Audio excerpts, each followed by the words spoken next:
It is difficult to say which one of Donald Trump's terrifying cabinet nominees is the least qualified, the most concerning, or the most dangerous, but Kash Patel is certainly near the top of that list, if not at the top of that list. And that is exactly the arguments that Democrats were making today against Kash Patel being confirmed as the director of the FBI. And it's really astounding that he has even gotten this far in the process, that he hasn't had to drop out like Matt Gaetz, considering the man published a list of enemies that he intends on going after. It is absolutely terrifying. And when he was pressed on his previous statements about his enemies, he quickly crumbled. And we are going to get into all of that. But before we do, if I could quickly ask you to leave a like on this video, and if you haven't already and you enjoy our channel, to hit that subscribe button. It goes a long way, and it really means the world to me. Now let's get into Senator Dick Durbin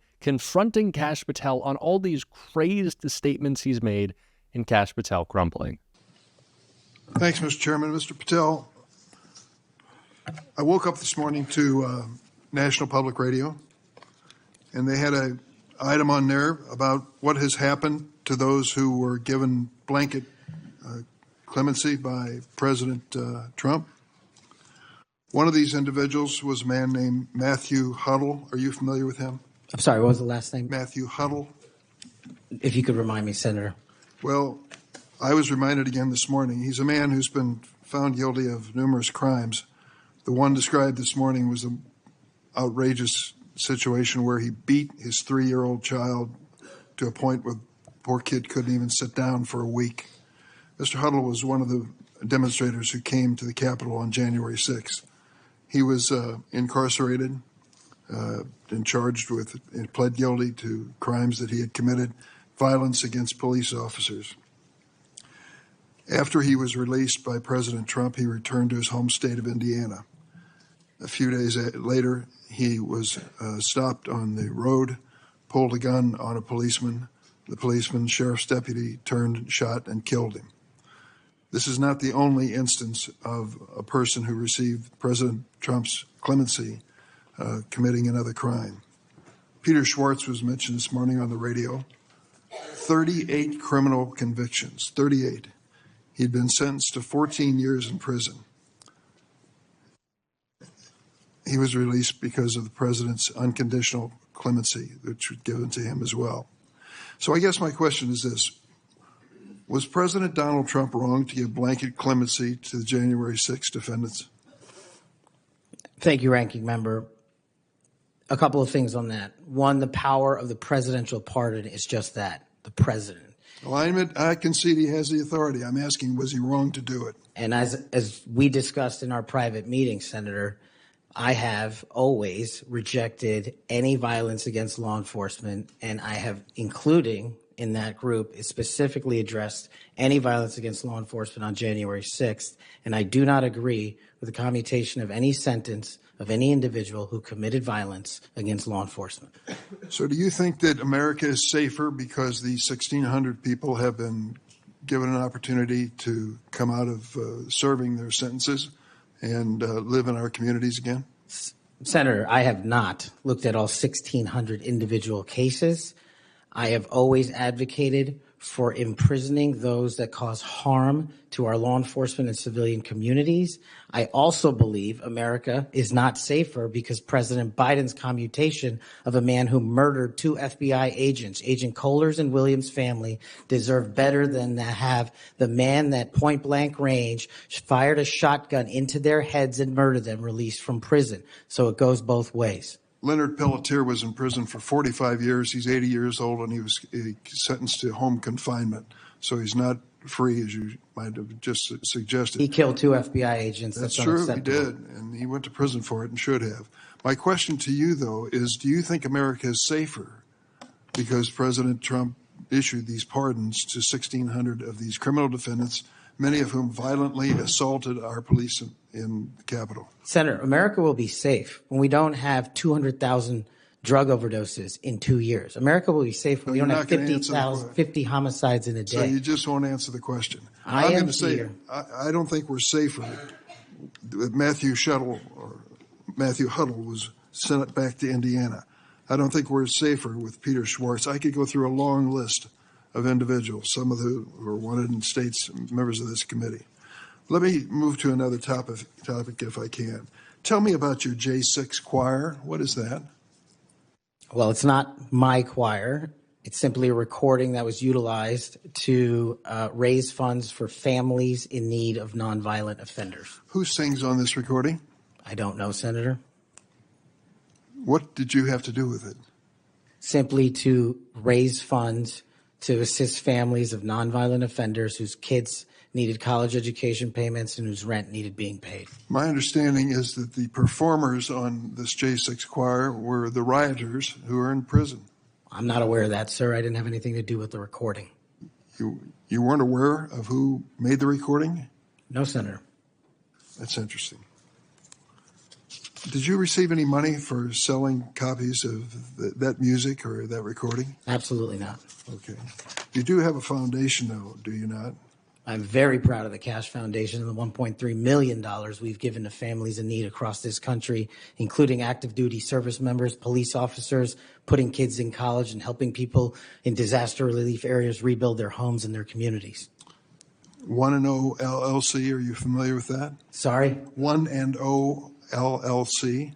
I believe, Senator, you're referring to the LLC that one of the individuals has his private business with. Is it part of the Kash Foundation in any way? Only in that one of the members of the board has that LLC for his outside business. Andrew Allis? I believe that's his name, yes. Yes. Do you know how much was paid to him from your charitable work? Yes, like any other charity, we had to go out and fundraise, something I'm sure every member of this committee is familiar with. And we used digital marketing campaigns, and I believe we paid a digital marketing company through 1&0 $250,000 to raise $500,000, which we gave away to families in need, like when hurricanes struck Florida, Texas, and North Carolina. We will be going through the details of your foundation and the expenditures with the questions for record that the chairman has mentioned. I look forward to a chance to answer those under oath. Mr. Patel, you've frequently associated with and sometimes praised extremist figures with well-documented histories of racism, anti-Semitism, conspiracies, and the like. In September of 2023, you appeared with Laura Loomer at an event promoting your book, this one here. You shared a photo of yourself and Loomer in which you held her book and she held yours. Just a few months before this event, Ms. Loomer posted on X that the September 11 terrorist attacks were, quote, an inside job. Around that time, she accused Florida's First Lady, Casey DeSantis, of exaggerating her cancer diagnosis to gain voter sympathy. A number of my Republican colleagues on this committee have criticized Ms. Loomer's extremism. One of my colleagues described her as a, quote, crazy conspiracy theorist who regularly utters disgusting garbage. Another called her really toxic. Given all of this, why did you associate with Ms. Loomer? Senator, as you can see, I took a photograph with an individual who showed up at a book event. I don't believe I'm guilty by association, and I certainly don't believe that an individual who was the first minority to serve as the Deputy Director of National Intelligence for this country is a racist in any way, and I detest any conjecture to the contrary. It is absurd to me that these senators who were there on January 6th can be unfazed by a man who brought together a chorus of their would-be assailants, people who violently attacked police officers in the building that they are holding that hearing, and just be able to be okay with it. Or be so scared of Donald Trump, be so spineless. People who should be leaders, what they've been elected to do, technically, they certainly don't, and that they could just be fine with that. And one of the scariest aspects of Kash Patel is that we know that MAGA is always trying to appease Donald Trump. What scares me so much about Kash Patel is, in the first role that he had in Donald Trump's administration, he would actively find ways to come up with ideas, things that Trump hadn't previously stated he wanted done, and do them in an effort to gain favorability with Donald Trump. And that is what is so worrying about Kash Patel as the FBI director, because Trump could say, oh, I haven't instructed him to do anything. It's the same with Pam Bondi. Donald Trump doesn't have to tell them what to do, but when you're publishing an enemies list and then Donald Trump nominates you for this position, it's pretty clear what he wants you to be doing, to act on that enemies list. It's terrifying. And that is why this opening statement from Dick Durbin, before he even got into the questioning, was so impactful. Mr. Patel's record is clear. He traffics in debunked conspiracy theories that serve or benefit his political beliefs. Let's start with January 6th, and he dedicates a whole chapter in this book on January 6th. That's something that each and every one of us, as witnesses to January 6th, have our own view of. I'll be grateful always to the Capitol Hill police officers who risked their lives defending me, members of Congress, and visitors to the United States Capitol on that day. Mr. Patel posted on social media, quote, January 6th, never an insurrection. Cowards in uniform exposed. End of quote. Let me repeat that. Cowards in uniform exposed. Who was in the Capitol building on January 6th in a uniform? The Capitol Police were. This is a truly deranged individual. This is someone who should have us all incredibly scared. This is someone who will use any lever of power that he can for not just the Donald Trump administration, but for potentially the next 10 years to prosecute anyone he sees as a political opponent, to investigate anyone he sees as a political opponent. It is frightening. And I don't think it's getting the coverage it deserves. But we need to be talking about it, and we are going to on this show every single day. If you want to support that, as always, you can hit that subscribe button. You can leave a like on this video, and if you're stuck around at the end, you drop a blue heart in the comments. And until next time, I'll see you soon.